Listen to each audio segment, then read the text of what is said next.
Chubby ơi, công viên đi. Công viên con ơi, công viên. Đi, công viên, ui ơi. Công viên này, ui công viên này. Ừ. Ok. Ui nhồi, thằng bé. Đợi tí nha, để tí bố mẹ cho đi công viên nhé.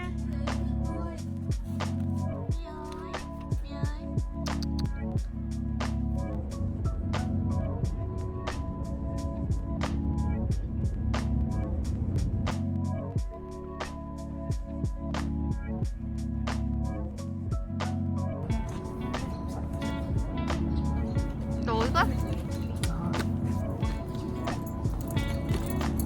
Lấy cái này nè.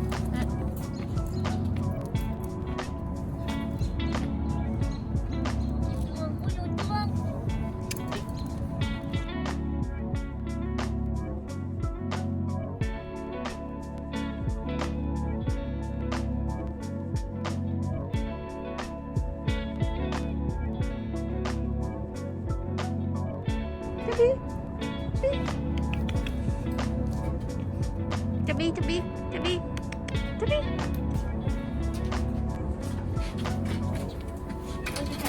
What's your first last name?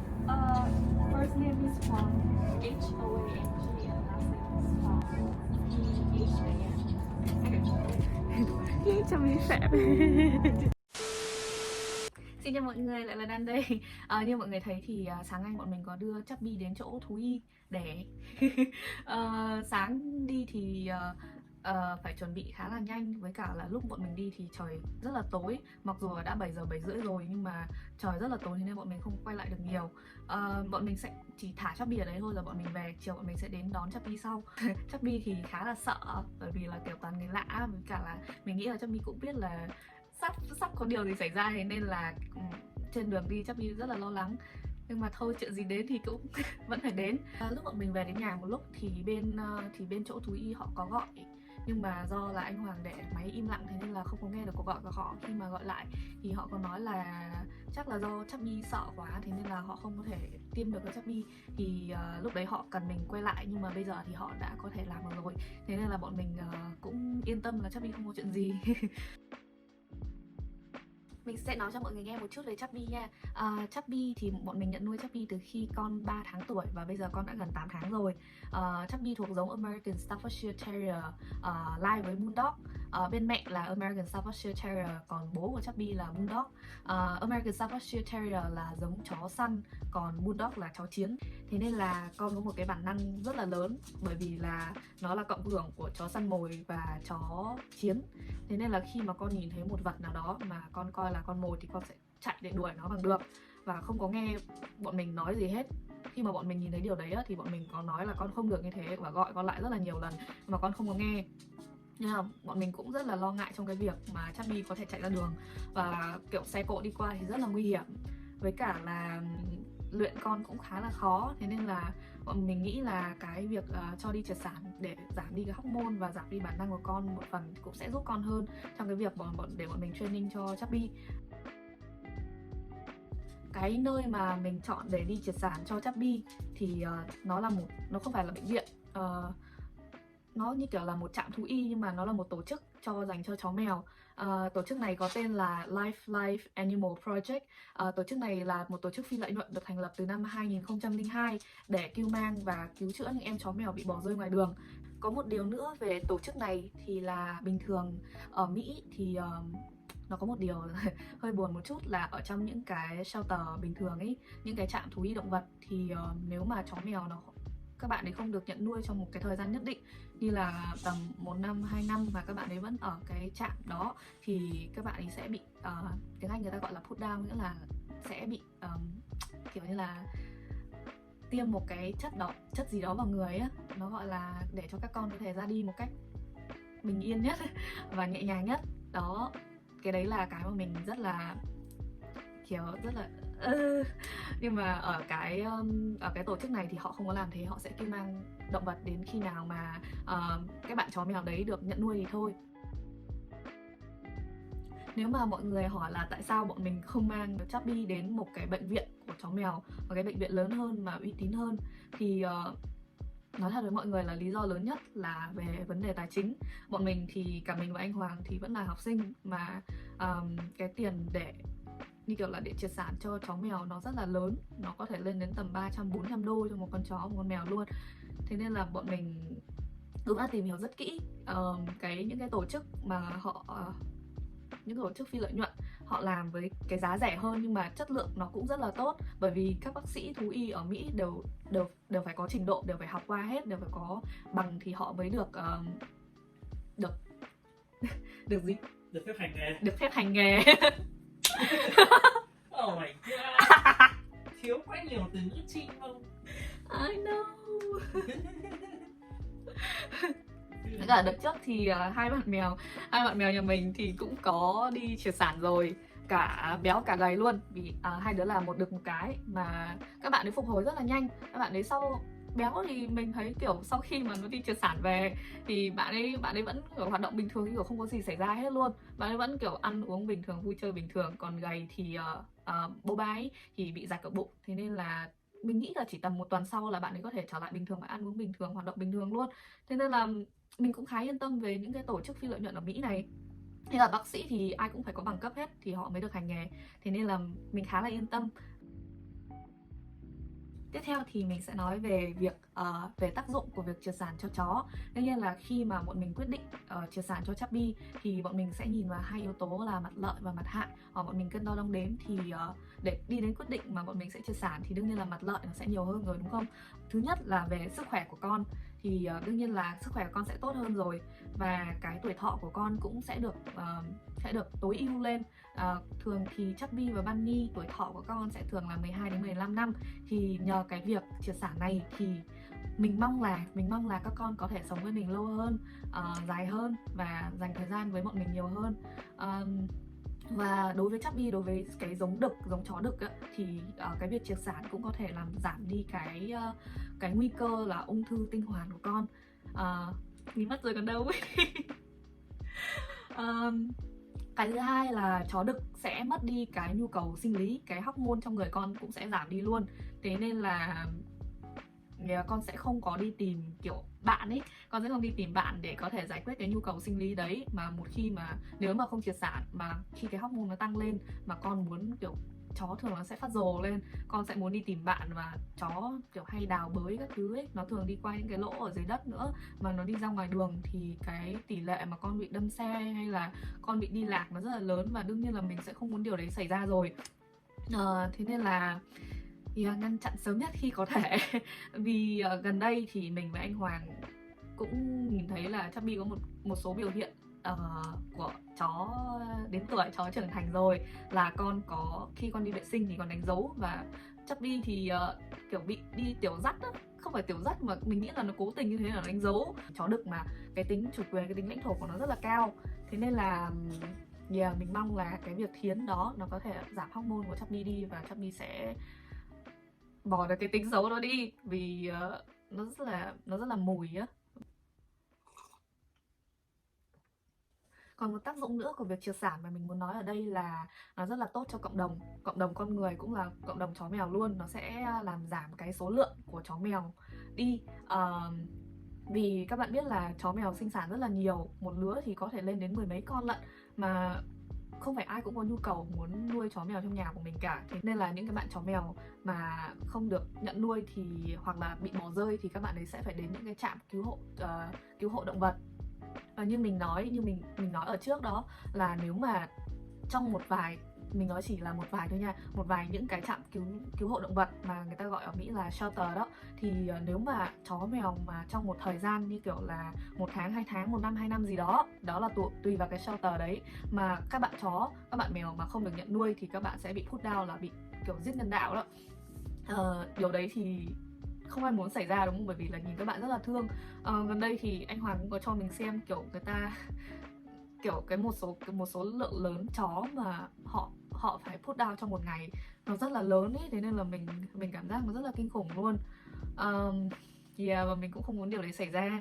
Trước khi đi cho Chubby đi phẫu thuật thì bác sĩ cũng có dặn là sau 12 giờ đêm thì bọn mình không được cho Chubby ăn gì hết, nhưng mà nước thì vẫn phải cho con uống đủ nước để con không bị mất nước trong quá trình phẫu thuật. Còn sau khi đi phẫu thuật về thì 4:30 chiều nay thì bọn mình sẽ đi đón Chubby.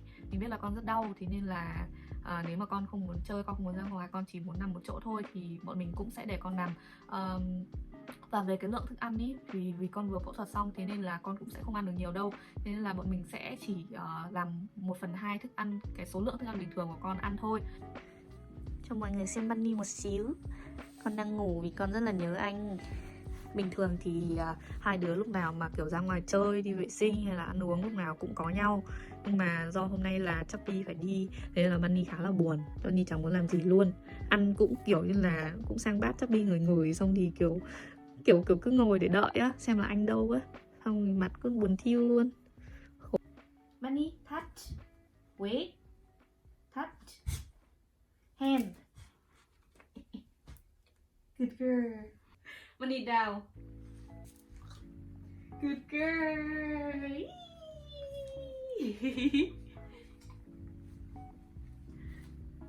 Để Chubby có thể hồi sức sau phẫu thuật thì bác sĩ dặn bọn mình đến đón con lúc 4:30. Do lúc đến còn sớm, thế nên bọn mình đã quyết định vào thăm luôn khu shelter của Lifeline luôn. Nếu bạn nào ở Georgia mà định nhận nuôi chó mèo thì các bạn nên ghé thử qua đây nha. Giá để nhận nuôi một chú chó thì là 85 đồng, còn mèo thì là 65 đồng. Còn với các bạn chó và bạn mèo mà đã hơn 5 tuổi rồi thì giá sẽ rẻ hơn một chút là 40 đồng nha. Khu shelter này thì khá là rộng và sạch sẽ. Thiết kế phòng cho các bé thì siêu đẹp luôn. Bên của các bạn mèo thì được chia làm các phòng lớn và các phòng nhỏ. Các phòng lớn thì có tầm 4 đến 5 bạn mèo ở chung, còn các phòng nhỏ thì thường có một bạn thôi. Giữa các phòng nhỏ thường có các đường thông với nhau, thế nên là các bạn có thể chạy qua chạy lại cho đỡ chán. Phòng của các bé thì đầy đủ, không khác gì ở nhà hết. Từ giường, đệm hay là đồ chơi, nhà cây các bé đều có hết. Đồ ăn, nước uống thì luôn luôn đầy đủ, và ở đây còn có chỗ để cho các bạn sưởi nắng nữa. Các bạn mèo ở đây thì cực kỳ thân thiện và không sợ người lạ luôn. Có bé còn tự đến quấn quanh chân bọn mình và đòi pet nữa. Nhìn các bé đáng yêu dã man, chỉ muốn nhận nuôi về thôi. Nhưng mà nhà mình thì cũng đã có 2 bé mèo rồi, thế nên là tôi chỉ đến chơi với các em thôi vậy. I didn't think you would turn on me, but you did. Yeah, you did. And you ain't got no remorse. Ain't got no remorse. I hit her up and she hit me right back with that da da da da like it's Morse. She said that we should let life run its course. I said of course. Đây là bạn mèo mà mình thấy thương nhất ở shelter này luôn. Bạn ấy thì cũng khá già rồi, mình nhớ là tầm 7 tuổi. Và tai của bạn thì hơi bị chấn thương một tí, nhưng mà bạn ấy vẫn cực kỳ đáng yêu và dễ gần luôn. Girl, you changed up like the seasons on me. You broke my heart for no reason. Còn đây là khu shelter của các bạn chó. Vì được dọn dẹp hàng ngày nên rất sạch đẹp và không có tí mùi nào luôn. Nhưng các bạn chó ở đây thì thương dã man, kiểu nghĩ đến Chubby và Bunny mà ở trong này thì mình cũng buồn lắm luôn. Các con thì bị tổn thương tâm lý khá nặng vì đa số các con vào đây là bị bỏ rơi, lang thang ngoài đường hoặc chủ không có khả năng để nuôi dưỡng các con nữa. Ở đây thì các bạn chó cũng được mọi người cho ăn uống rất đầy đủ, giường nằm và đồ chơi thì rất nhiều luôn. Các bạn cũng đã được huấn luyện cơ bản và gặp gỡ mọi người để có thể trở thành một chú chó ngoan khi đón về nhà nữa. Khi nhìn thấy một vài bé được cạo lông 2 sọc nhỏ ở sống lưng thì mình có hỏi chị staff ở đấy, thì chị nói là các bé đang phải chữa bệnh heartworm. Heartworm là bệnh run tim ở chó mèo. Đây là một căn bệnh rất nguy hiểm, dẫn đến bệnh phổi nặng, suy tim, tổn thương các cơ quan khác và dẫn đến tử vong ở vật nuôi. Thế nên bạn nào nuôi chó mèo thì nên cho các con uống thuốc để phòng tránh từ sớm nha. Còn đây là bạn chó tên là Candy. Bạn chó này thì cũng khá là già rồi mà rất là thân thiện luôn. Bạn ấy kiểu cầm đồ chơi lên xong rồi cắp đồ chơi xong thì mắt kiểu chơi với con đi á, kiểu rất là thương. Bọn mình có hỏi chị staff ở đó là cho bọn mình vào chơi với bé được không, thì chị nói là sân chơi thì bây giờ đang có người dùng rồi, thế nên phải đợi một lúc, mà bọn mình sắp phải đi đón Chubby rồi, thế nên là thôi nhìn em thôi vậy.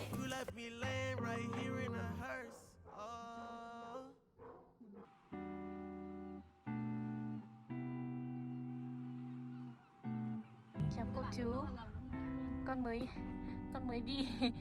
đi hái bi về. Mặt con xô. Ôi trời ơi, thương thế. Bi ơi, Con giận bố mẹ rồi. giận à? Bọn mình vừa mới đón Chubby xong thì bác sĩ có cho 3 liều thuốc giảm đau như này. Thì mình sẽ cho con uống hẳn bằng cái này luôn trong 3 ngày. Bữa sáng thì mỗi hôm một cái này. Còn đây là thuốc về da cho Chubby, bởi vì là cái giống của Chubby rất hay bị bệnh về da. Nên là cái đợt trước thì mình có mua một cái loại dòng xả cho chó để cho lông nó mịn hơn ấy, nhưng mà chắc là Chubby mẫn cảm, thế nên là con bị nổi mẩn trên da, thế nên là đây bác sĩ có cho thêm thuốc, ăn uống hết liều này mong là con sẽ đỡ. Con chào cô chú, con mới về rồi đây. Vì vẫn còn tác dụng của thuốc mê, thế nên con vẫn rất là mệt. Bọn mình có chuẩn bị một cái lồng quay để cho con đi lại dễ hơn, cũng như là đứng lên ngồi xuống. Bởi vì cái côn của con khá là to, thế nên con không thể nằm vào cái lồng mà con hay nằm được. Chubby cũng sẽ phải đeo cái côn này trong tầm 10 ngày để tránh việc con đến vết thương và gây nhiễm trùng cho vết thương. Một khi nhiễm trùng vết thương thì con sẽ rất là đau và sẽ phải quay lại bệnh viện nữa. Bọn mình không muốn việc đấy xảy ra một tí nào, thế nên là mọi việc tốt nhất cho con. Mình cũng mới cho Chubby ăn và uống nước xong. Bác sĩ có dặn bọn mình là chỉ được cho Chubby ăn bằng 1/4 khẩu phần ăn bình thường thôi. Thế nên là tối nay con ăn khá là ít. Bởi vì Chubby không được hoạt động mạnh mà tính Bunny thì rất là hiếu động. Thế nên để tránh trường hợp mà Bunny liếm vào vết thương hay là động vào vết thương của Chubby, mình sẽ tách hai đứa ra và không cho hai đứa chơi với nhau trong một thời gian. Vì con còn khá là đau và mệt, thế nên là mình sẽ để con ngủ và theo dõi xem là tình hình đêm nay con sẽ thế nào, rồi cập nhật cho mọi người ngày mai nha. Chubby sau một ngày thì con đã đỡ mệt hơn và hoạt động bình thường trở lại rồi. Có một điều là con khá ghét cái côn này, thế nên là con đã cố để giằng nó ra. Vết thương của con thì không có điều gì bất ổn cả, thế nên là mình cũng khá là yên tâm. Mong là sau một tuần thì con sẽ cảm thấy tốt hơn và vết thương sẽ lành lại hơn. Cảm ơn mọi người đã xem hết đến đây nha. Và mọi người trong video lần sau. Bye bye.